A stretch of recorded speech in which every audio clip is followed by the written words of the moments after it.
There is nothing you'll do in life that's more challenging, difficult, and rewarding than being a parent. Nothing with greater highs or lower lows. Worthwhile meaning in your life is going to be found in the voluntary adoption of responsibility. Voluntary self-sacrifice. That's the spirit of the functional psyche, family, and community. What does it mean to be a father? What does it mean to be a mother? You need to know very clearly what it is that you can do for your children in order to help them live a life that's adventurous and responsible. I've distilled the decades of my experience as a researcher and clinical psychologist into the lessons every striving mother or father needs to learn. If you've ever thought about becoming a parent, or are a parent already, this series is for you. Hello. I sat down recently with many mums and dads to personally discuss the situations they were facing with their children. Our 13-year-old, we spoiled the heck out of him. My daughter came to tell us that her classmates were bullying her. The question for me becomes, when do I pick him up and when do I make him pick himself up? What lessons can you derive from today's discussion? How do you operate effectively as a father and as a mother in today's world?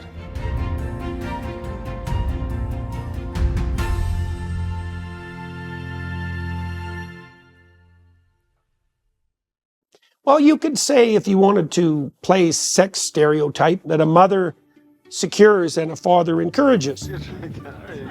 You could say that a father is radically on the side of who the child could become, and a mother is more radically on the side of who the child is. And that's a nice dynamic, because when you're dealing with the child, you have to be happy and grateful for who they are and encouraging them to be the person they could become. Now, I think it's a mistake for the mother always to be the nurturer and the father always to be the person pushing forward. Both parents should play both roles, but that's a good way of considering the sex differentiation. When it comes to nurturing and snuggling, it's more my role, as opposed to when it's time to play or go outside or do things like that. That's more Nathan's department, which I find for me it is difficult to play with my kids. How do I sit down and play with his trucks and not feel like I should be doing something else without feeling like I should be washing dishes, I should be putting things away?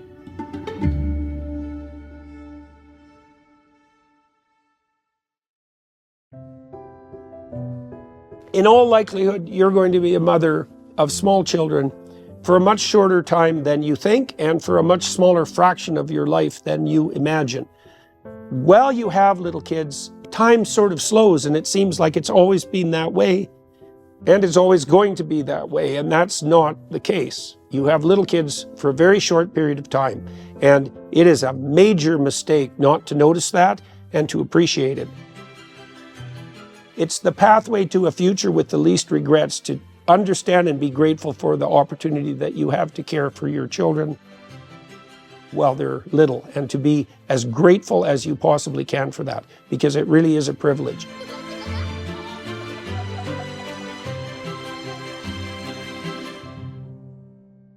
Just being a parent, nothing I was ever interested in prior to this really is worthy of my time or concern at this moment. I don't know if that will last forever, and I'm curious about how things like my career, the things I have been doing outside of the house, relationships, other things I'm involved in, now work into our lives. And I'm very open to the answer being, you sacrifice it.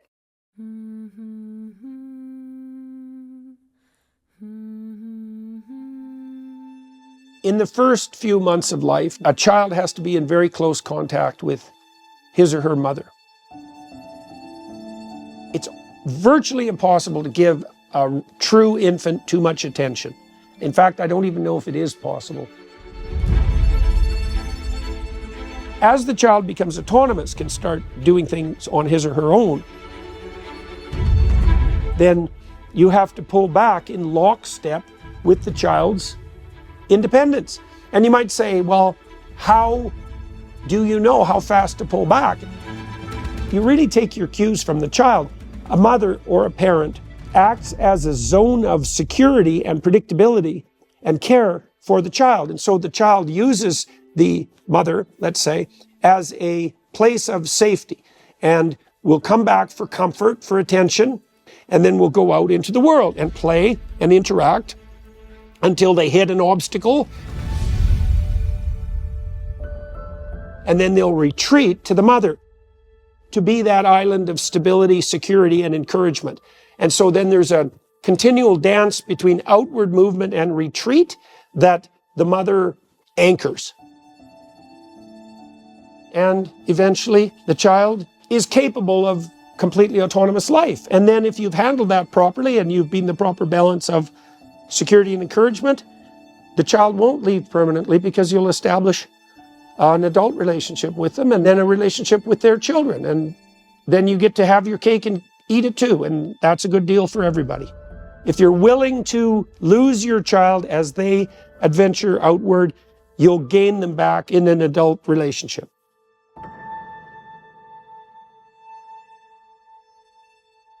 How did you overindulge, do you think, exactly? Well, we just gave him everything. Everything. Okay. We spoiled the heck out of him because I grew up with nothing, and Jamie grew up in a household where things were love. And Right. we just don't want our 5-year-old to follow in the same footsteps. Like, see that as an example to grow up as.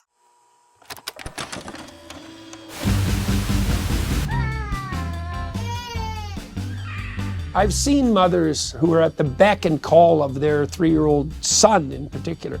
That's a bad idea.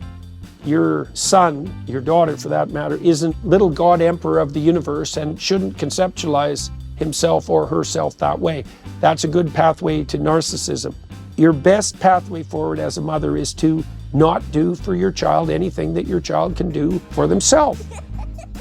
That means doing up their shoes or putting on their clothes and cleaning up their rooms and helping to set the table when they're old enough to help set the table. One of the mistakes that parents make is they'll step in and do things quickly for the child instead of letting them learn. Now, at any given time, it's faster for you to dress your child, but you don't want to be dressing them when they're 7. Everything you can do to bring the child into the realm of adult responsibility is exactly the sort of thing that you would do if you were reasonable and you were trying to boost what people now so casually call self-esteem. There's nothing that gives a person more esteem than to see that they're useful and necessary and that that's real. How are you doing? I'm good. What's Thank your you name? so much. Micah. Micah.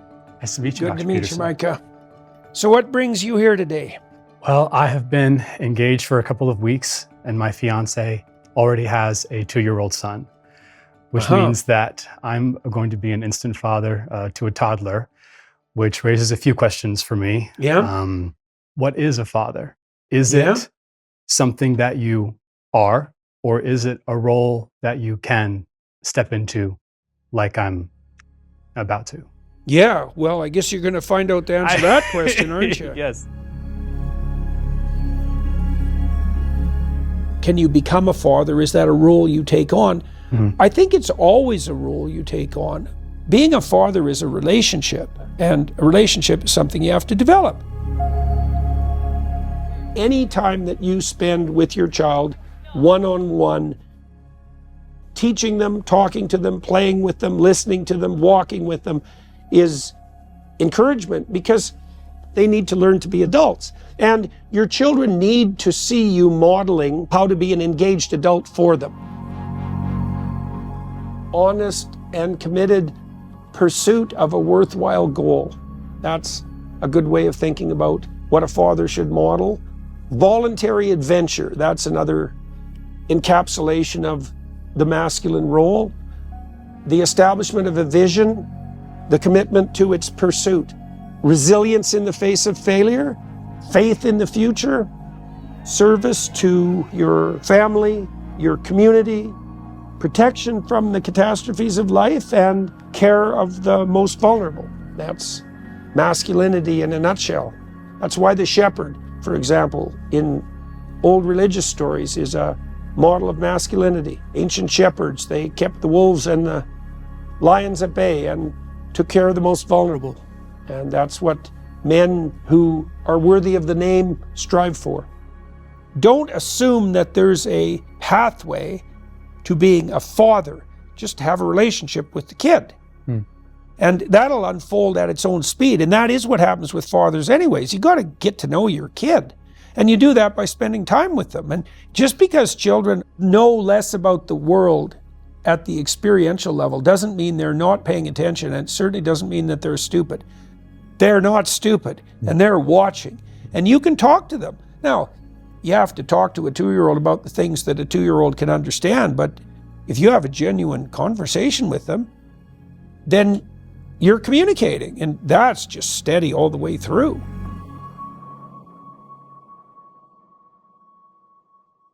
There's no difference, technically speaking, between being concerned with yourself in the narrow sense, say concerned with your own pleasure, concerned with your own status. There's no difference between that and suffering. The answer to that isn't to stop being self-conscious, because that's not something you can voluntarily control. The answer is to note that meaning in your life is going to be found in adoption of responsibility for other people and responsibility for the future. Shouldering that load makes you productive and useful, but it also provides you with the sustaining meaning that helps you manage yourself even through times of trouble. For the past couple of months, he's been calling me daddy. Oh yeah. It has an What do you think of impact. that? It makes me feel a lot more pressure than I was comfortable with at first. Yeah. But even though I did feel the pressure, I also felt the conviction that I'd already decided this was the right thing to do. Like you said, you had doubts. Do you have what are your doubts?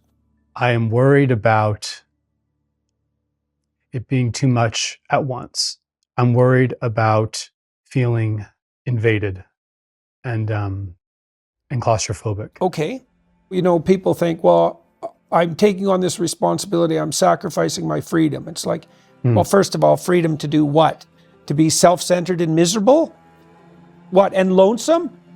That's all the freedom I want. Self-centered, miserable, and lonesome. It's like, so then you take on the hypothetical responsibility of a child, but the thing is they pay you. There's data on this too. People who have little kids take more pleasure in the things they do with their little kids than single people do doing the same things. Kids look at the world through fresh eyes. Everything that you do with a little kid is a new thing for the kid, and you get to see that, and that's a really good deal. And you can become a master of those little adventures that you go on with your kids. If you learn to do it right, there won't be anything that you'd rather do, because it's a very rare adult who is as much joy to be with than a child who's well-disciplined and playfully accompanying you. In conclusion, what lessons can you derive from today's discussion? Lessons for motherhood. Hold them close, but let them go. Encourage your children to go out into the world so they become competent and productive and happy and secure, but be confident that when the need arises, they'll come to you for the care that only as their mother you can provide. Don't worship your child. Care for them, love them, but don't turn them into narcissists. Lessons for fatherhood. Become the man your children want to imitate. There's very little that you can do that's more important as a man than to provide the model for responsible, adventurous adulthood to your children. Embrace responsibility, gain purpose. You're giving up what's often nothing more than juvenile hedonism to pursue something of much greater significance, the meaning that you find in the voluntary adoption of responsibility. So I'd like to offer you a sample homework assignment, so to speak. Sit and write a little bit, a couple of paragraphs, about 3 things that your father did particularly well, and do the same with your mother. Write down as well 3 things that you think they might have done better. And then give some thought while you're writing to how you could capitalize on the positive things that your father and your mother taught you and how you could rectify the things that were less than optimal. I hope that that's helpful in dealing with the problems that arise in the future.